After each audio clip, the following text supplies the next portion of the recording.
Bienvenidas y bienvenidos a este programa especial con nuestro diputado lista por el Estado Miranda. Candidato. Perdón, candidato, Todavía no, todavía no. todavía es candidato. Próximo diputado, si el pueblo así lo decide, en nuestras próximas elecciones el 26 de septiembre. Profesor Navarro, bienvenido a Vive. Gracias, El Blanca. canal del Poder Popular, y yo aquí medio prestada en este programa especial, preparándonos para esta jornada que arranca hoy a las 12 de la noche con el gran cohetazo para iniciar la campaña admirable. ¿Cuál es este momento histórico, este ciclo bicentenario? ¿Qué es lo más importante de este proceso electoral del 26 de septiembre? Mira, buena pregunta. Estamos en yo pienso que estamos en un momento de la humanidad bien especial. En ese sentido, yo creo, Blanca, que nosotros somos como una especie de seres humanos privilegiados. Quiero decir, los que vivimos primero, esta generación que vive sobre la faz de la tierra, de seres humanos. Pero además, nosotros los venezolanos, además somos privilegiados dentro de los privilegiados, en el sentido de que somos actores y somos protagonistas y espectadores al mismo tiempo de grandes procesos, de grandes cambios. Yo pienso que, por ejemplo, hoy se está jugando, la humanidad se está jugando su futuro. Yo creo que es cierto lo que plantea el comandante Fidel Castro. Él está muy preocupado, lo ha señalado. Yo soy de los que piensa que el sistema de la lógica del capital, vale decir, el capitalismo que predomina en este momento dentro de la lógica del capital, yo creo que simple y llanamente no tiene respuesta para el ser humano, para la especie humana. Esto significa que si nosotros continuamos, nosotros la especie humana, continuamos dentro de esta carrera desenfrenada hacia la destrucción de la naturaleza, hacia la destrucción entre los seres humanos, simplemente no va a haber futuro. Y cuando digo no va a haber futuro, no estoy hablando de 1000 años, dentro de 1000 años, sino que yo diría que en muy corto tiempo se van a acabar las oportunidades de vida de la especie humana. Lo estamos viendo porque lo estamos viendo lo que está pasando en Rusia mismo, en Moscú, los incendios forestales, ahora incendios forestales y ahora hay nieve, de pronto está cayendo nieve en otros sitios donde no debía caer nieve, inundaciones terribles. Es decir, estamos asistiendo a cambios importantes desde el punto de vista climático, que son producto, sin duda, en buena medida de la acción del hombre, de la acción irresponsable del hombre. Entonces, a veces uno dice, bueno, el respeto a los derechos humanos, pero es que el respeto a los derechos humanos tiene que ver con los derechos humanos de los demás seres humanos, los que no han nacido todavía, o de los que están muy chiquiticos, como tu chamo, como mis nietos. Entonces, sí, los derechos humanos tienen que ver también, entonces, con los derechos de la naturaleza, de la madre naturaleza, la Pachamama. Entonces, el capitalismo, por su necesidad desenfrenada de acumulación, de incrementar la producción y por tanto incrementar el consumo, porque nadie va a producir si alguien no consume, entonces se generan los patrones de consumismo, los medios de comunicación, etcétera, nos lleva indefectiblemente a la destrucción de la especie humana por la vía de la destrucción de la naturaleza. Pero Fidel Castro también señala el peligro de una guerra nuclear. La decisión pareciera que haya sido tomada, lo está señalando Fidel de hace varios días, hace varias semanas, la decisión pareciera que ha sido tomada desde el punto de vista conceptual, toda la maquinaria está montada para generar una guerra y solo Obama es el que puede decidir. Claro, es el que aparentemente dirige al imperio hegemónico global. Entonces, estamos, como te decía, como un momento culminante, donde se puede definir, y ojalá se defina, y yo como socialista, como revolucionario, tengo que ser optimista, creo que se va a decidir a favor de los pueblos, creo que se va a decidir a favor de la humanidad. Y como dice Fidel, de nuevo citándolo, bueno, algún día le agradeceremos todos a Obama no tomar una decisión. Fidel confía en que Obama sea un hombre inteligente, en el sentido de que no se puede sacrificar a la especie humana. Todo esto tiene además que ver con la educación, por supuesto. Tiene que ver con la educación porque todos esos seres humanos que están en este momento tomando decisiones sobre la guerra o sobre la paz, sobre la vida o la muerte de los seres humanos, sobre la desaparición de la especie humana sobre el planeta o incluso de la vida sobre el planeta, son personas que de alguna manera pasaron por una educación. Estuvieron en aulas de clase, recibieron el impacto del sistema educativo en sentido amplio. Yo digo que el sistema educativo no son solo las escuelas y las universidades. El sistema educativo son los medios de comunicación, son las vallas, es incluso la actitud o las actitudes que colectivamente nosotros propiciamos en la calle, la forma en que nos comportamos en la calle, educa a los otros seres humanos, tanto de nuestra generación como los más chiquitos. Entonces, en buena medida, estas decisiones están en manos de seres humanos que han estudiado y van a estar en el futuro, con mayor grado, en manos de seres humanos que tienen que haber estudiado, que tienen que haberse preparado. No estoy hablando solo de los científicos, que son importantes, pero estoy hablando de los científicos, los que van a hacer la política, los que van a tomar todo tipo de decisiones y, por supuesto, un elemento que a veces uno deja de lado, los que hacen el tema cultural. ¿Por qué? Porque el tema de la cultura, del desarrollo de la cultura, tiene que ver, Blanca, con la posibilidad del disfrute de la vida de una manera distinta, no con el consumismo.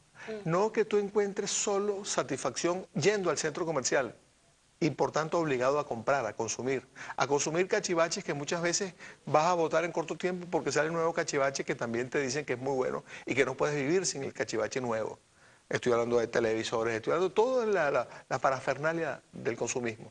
Entonces, esa nueva generación de seres humanos que ya estamos empezando a formar en Venezuela y que se está formando en el mundo entero, con criterios distintos acerca de la educación, orientaciones distintas acerca de la educación en sentido amplio, repito. En manos de ellos está el futuro de la humanidad. Entonces tenemos que confiar también, además, tenemos que confiar en esos seres humanos. El 26 de septiembre, quienes representan esa visión capitalista, neoliberal, que son expresiones de la Cuarta República, y que en este momento se plantean ellos dicen reforma, entre una de las leyes que ponen, entre comillas, reformar, es la ley de educación.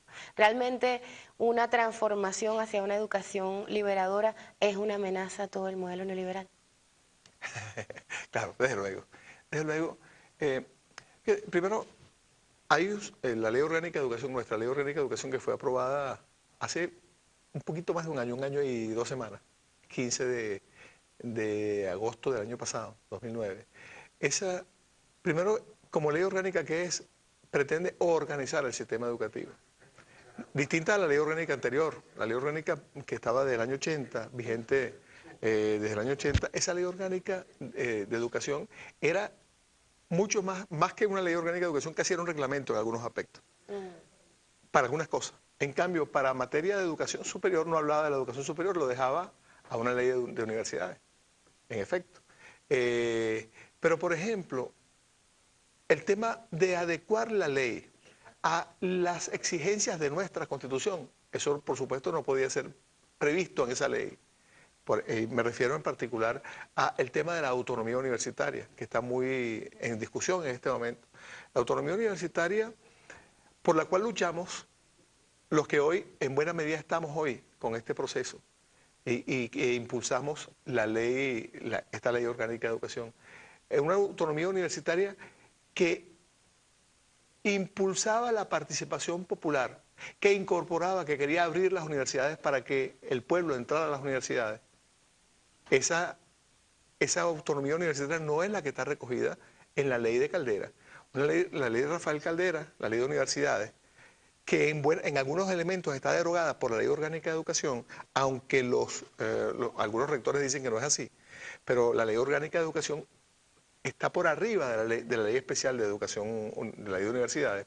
Bueno, por ejemplo, en esa ley la autonomía y por tanto la democracia interna universitaria, que tiene que ver por supuesto con la autonomía, esa democracia universitaria interna era solo para los profesores. Los profesores eran iguales, unos más iguales que otros, porque había los profesores instructores que tienen una buena parte de la carga académica, incluso muchas veces en muchas facultades, una carga académica mayor que el resto de los profesores de escalafón, y sin embargo ellos no votan.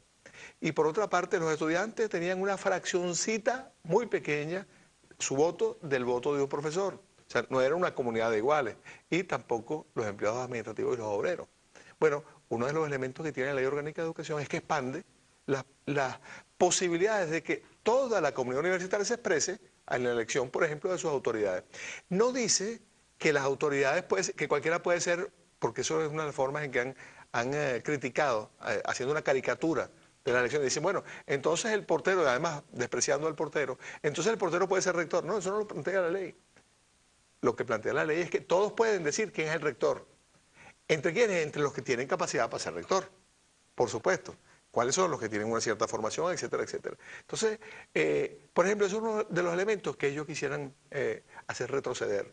Porque esa autonomía que implica democracia no es lo que ellos quieren en la universidad. La autonomía que quieren ellos en este momento es una autonomía que les permite a los rectores de las universidades, por ejemplo, emplear los recursos de la universidad para asignarle recursos a un candidato electoral o a una actividad de la contrarrevolución, de la conspiración. Esa es la autonomía universitaria que ellos quisieran ahorita. Una autonomía universitaria que no está relacionada con la entrega de cuentas, con una entrega transparente de cuentas hacia la propia comunidad. Fíjate que la Ley Orgánica de Educación también plantea que en las universidades va a existir un consejo contralor. No es el Estado, no es el gobierno, no es Chávez el que le va a hacer la contraloría. No, no, no. Entreguen cuentas a su gente, a la comunidad universitaria, comunidad formada por profesores, estudiantes, empleados administrativos y obreros. Entonces, lo que busca, al contrario, yo diría que esta ley de universidades, esta ley orgánica de educación, que hay que desarrollar ahora, las leyes especiales, esta ley orgánica de educación, es mucho más democrática e incluso mucho más autonómica, y se puede demostrar en el texto, mucho más autonómica que las leyes, que la ley universidad vigente. Yo puedo recordar un poco, yéndonos a lo que era el modelo cuarto republicano, cómo empezaron a proliferar a partir de finales de los 80 y todos los años 90, muchísimos colegios privados, hasta en sectores populares, y un abandono tremendo de la educación pública. La mayoría de nuestros maestros tenían cargos a los que iban algunas pocas horas a la escuela pública y luego formalmente a la privada. Como pasaba en la salud también. En la salud pasaba exactamente lo mismo. ¿Cuál era la tendencia? Es decir, ahí asumir la educación como un privilegio, solo los que pagan pueden tener acceso a la educación y no la educación como un derecho de todas y de todos. Fíjate que ese es un criterio que incluso... Y luego el pago de la matrícula, claro, para inscribir, donde más de 1 millón de niños, cuando llega la revolución, pueden participar del sistema educativo porque se quita esta, claro, inscripción. Fíjate, es que aquí vamos a un elemento que es fundamental, que viene siendo estudiado desde hace mucho tiempo, es el tema de la división social del trabajo. ¿Qué implica la división del conocimiento, la división social del conocimiento? Esto es que ciertas clases sociales tienen acceso a unos ciertos tipos de conocimiento y otras clases sociales tienen... Primero, si tú admites que la sociedad puede vivir con clases sociales, entonces ese es el punto de partida para generar una sociedad en la cual el conocimiento también se distribuye inequitativamente, a partir no de las competencias que puede tener cada quien, porque somos diferentes. A lo mejor tú tienes más aptitudes para las humanidades, para las letras, tu naturaleza, y a lo mejor yo como ingeniero, y por eso soy ingeniero probablemente, tengo más habilidades para los números. Eso nos hace diferentes. Eso hace que tú tengas unos intereses distintos a los intereses que tengo yo. Pero el problema es que si esa diferencia depende de la capacidad adquisitiva tuya, cuando se privatizan los derechos de la gente, cuando tú, por ejemplo, tú puedes recibir salud, buena o mala, tú tienes derecho a recibir salud, asistencia de salud, sistema de salud, pero va a ser buena o mala o peor dependiendo de la capacidad que tú tengas de pagar. En la educación, la tendencia de las últimas probablemente 3 décadas de la Cuarta República fue cada vez más hacia una privatización. Aquí hay nuestras próximas elecciones el 26 de septiembre. Profesor Navarro, bienvenido a Vive, gracias, el canal del Poder Popular. Y yo aquí medio prestada en este programa especial, preparándonos para esta jornada que arranca hoy a las 12 de la noche con el gran cohetazo para iniciar. En ese sentido yo creo, Blanca, que nosotros somos como una especie de seres humanos privilegiados. Quiero decir, los que vivimos primero, esta generación que vive sobre la faz de la tierra, de seres humanos. Pero además, nosotros los venezolanos, además somos privilegiados dentro de los privilegiados, en el sentido de que somos actores y somos protagonistas y espectadores al mismo tiempo de grandes procesos, de grandes cambios. Yo pienso que, por ejemplo, hoy se está jugando la humanidad se está jugando su futuro. Yo creo que es cierto lo que plantea el comandante Fidel Castro. Él está muy preocupado, lo ha señalado. Yo soy de los que piensan... Bienvenidas y bienvenidos a este programa especial con nuestro diputado lista por el Estado Miranda. Candidato. Perdón, candidato, todavía Todavía es candidato. Próximo diputado, si el pueblo así lo decide, en la campaña admirable. ¿Cuál es este momento histórico, este ciclo bicentenario? ¿Qué es lo más importante de este proceso electoral del 26 de septiembre? Mira, buena pregunta. Estamos en yo pienso que estamos en un momento de la humanidad bien especial.